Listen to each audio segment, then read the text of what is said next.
여주씨 미안해. 내가 편의점에서 잠들었는데 일단 우리 나가서 얘기하자. 아니야 엄마. 우리 나가서 얘기할게. 아 잠시만. 어머니 호떡 사. Halo sobat pecinta film, selamat datang kembali di SPF, kreator spoiler film. Demi perkembangan channel ini, monggo di subscribe. Oke, langsung saja kita mulai ceritanya.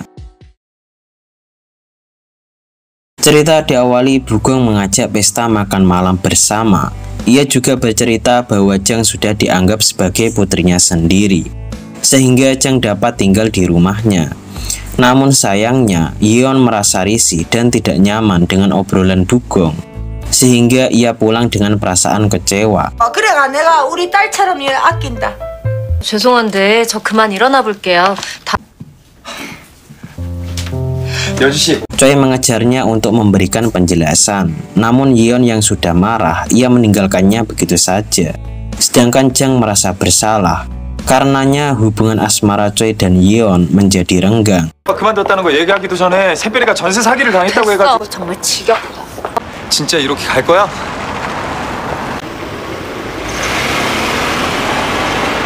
Saat Choi melamun di depan tos serba, Jang datang untuk meluruskan semuanya. Namun Choi mencegahnya karena ia menganggap kalau itu salahnya sendiri. 이렇게 얘기라도 좀. 아니야. 내가 알아서 할게. Han berada di dalam tos serba sambil menelpon Aphrodite. Kebetulan ada satu orang yang membeli sebuah sosis dan langsung pergi. Aphrodite. 감사합니다. 또 오세요. Malam itu Jang menemani Yongpil yang sedang mengupas sayur toge. Jang salut terhadap keluarganya Pak Choi yang saling pengertian serta peduli satu sama lain. Namun Pak Choi merasa kalau ia adalah beban keluarga karena istrinya yang mengajukan asuransi ke sana kemari, sedangkan Choi bekerja keras menjaga tos serbanya. 가족끼리 신경 쓰고 걱정해주고 그러는 거. 보험 판다고 맨날 뛰댕기는 희아도 그렇고 잠도 못 자고 고생하는 대효이도 그렇고 내 마음이 아프다. Karena kesalahpahaman Yeon kemarin, dengan gagahnya Choi datang menemui ibu Yeon dan menyuruhnya untuk tidak ikut campur dalam hubungan mereka. Karena hal itu, ibu Yeon semakin marah. Ia mempunyai strategi licik untuk mempermainkan keluarganya Choi. 네가 스스로 결정할 수 있도록 믿고 기다려주시면. 나서지 말아달라고?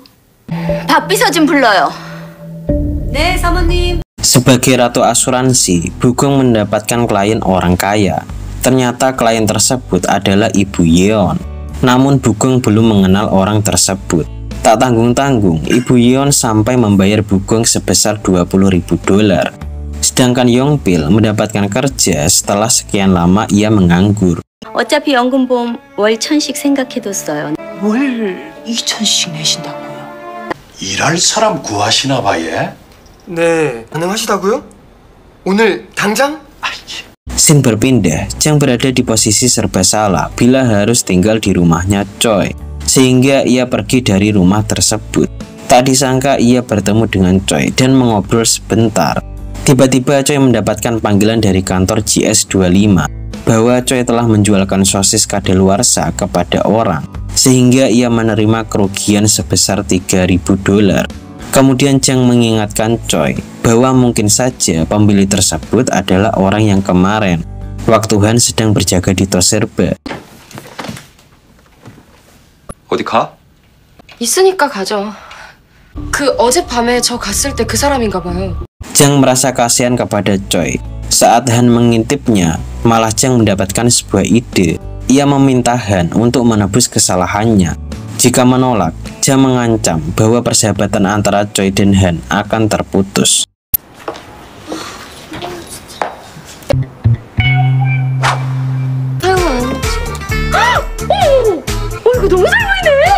Ternyata Yongpil bekerja menjadi sopir pribadi ibu Yeon. Bahkan Yongpil mendapatkan gaji tinggi. 자, 사모님 우회전하겠습니다. 역시 호너링이 훌륭하시네요. Diperlihatkan, perusahaan GS25 sedang mengadakan rapat besar yang membahas tentang pencemaran nama baik. gara-gara penjualan produk berkadaluarsa.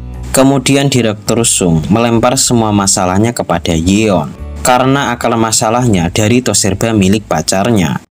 일개 가맹점주에게 맡기지 말고 신성점 문제는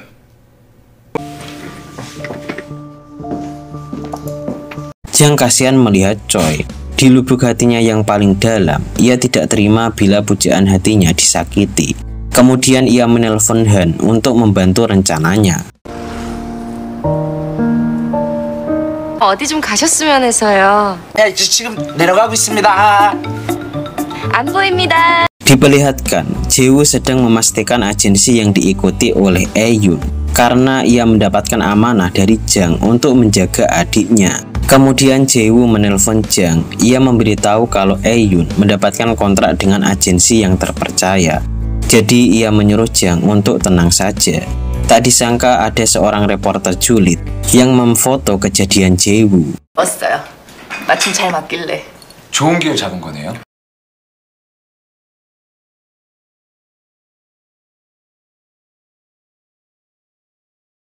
Jang berada di rumah sakit. Ia menemui orang yang menyakiti hatinya Pak Choi. Kemudian Jang memberikan bunga akonitum kepada orang tersebut, yang artinya sebuah ancaman. Jang tak datang sendirian. Ia mengajak Han dengan tampilan wajah garang untuk menakuti orang tersebut.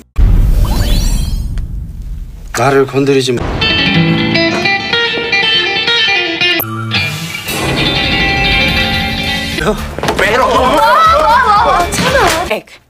더 이상은 안 돼. 백 같은 소리하고 자빠졌네. Diperlihatkan Jang sedang mendatangi Choi. Ia ingin memberikan kabar gembira bahwa ia telah bernegosiasi dengan orang yang membeli sosis. Bahkan mereka menurunkan kompensasinya sebanyak $1,000. Namun Choi kurang menghargai kerja kerasnya Jang. 제가 합의금 100만 원으로 깎았다요? 야, 너 많이 깎았다. 야, 너 야 어떻게 깎았냐? 진짜 좀 새빨아 고맙다. Saat Choi di Toserba datang Jaewoo, ia menanyakan keberadaan Jang. Choi memberitahu kalau Jang sudah tidak bekerja lagi di Toserba. Bahkan ia tak punya tempat tinggal setelah Jang ditipu oleh agensi Manbuk. Seketika Jaewoo memarahi Choi karena bersikap acuh dan tak peduli kepada Jang. Sedangkan Jang sangat peduli kepada Choi. 새별한테 너무 무심하신 거 아닙니까? 제발 반이라도 생각해 주셨으면 좋겠습니다. Jaewoo langsung tahu di mana tempat Jang merenung. Kemudian ia mengajaknya untuk tinggal di rumahnya karena ia tak ingin melihat temannya menjadi gelandangan dan pengangguran. 친구가 노숙자의 실업자인 게 싫어서 그런다. Tiba di apartemen mewah, bak istana kerajaan. Jang merasa senang karena baru kali ini ia tinggal di sebuah apartemen mewah, serta dapat melihat pemandangan yang indah. Pada saat makan malam, Jaewoo mendapatkan kiriman video koreografinya Aeun. Seketika Jang langsung ingin melihat adiknya. 강아지, 너 여기 혼자 산다고? 야, 저거 빨리. Paginya Choi memanggil dinas kebersihan untuk membersihkan produknya. Ia juga menelpon Jang untuk datang. Saat tiba, Choi ingin memberi pengajaran kepada Jang bahwa permasalahan harus diselesaikan secara adil dan tanpa kekerasan. Jang pun kesal dan berkata bahwa Choi hanya pamer. 하나도 안 멋있어요. 대맛 부리는 것 같아요. 니 똥 굴다! 아유, Choi mendapatkan ajakan dari Yeon untuk dinner di sebuah kedai tempat biasa mereka bertemu. Kemudian Choi menjelaskan panjang lebar tentang alasan Jang dapat tinggal di rumahnya. Sayangnya semua perkataan Choi tak mempan kepada Yeon. 새별이가 얼마 전에 전세 사기를 당해서 찜질방에서 지내는데 새별 알바 그만둔 거 모르고 Yeon memasukkan mie ke dalam sup. Ia menganggap kalau ini adalah malam terakhir kalinya mereka berkencan. Kemudian Yeon mengakhiri hubungannya sendiri karena merasa Choi harus menemukan orang yang tepat. Ia pun langsung pergi dan meninggalkan Choi. 어울리는 사람 만나. 나는 아닌 것 같으니까. 제발 그러지 마.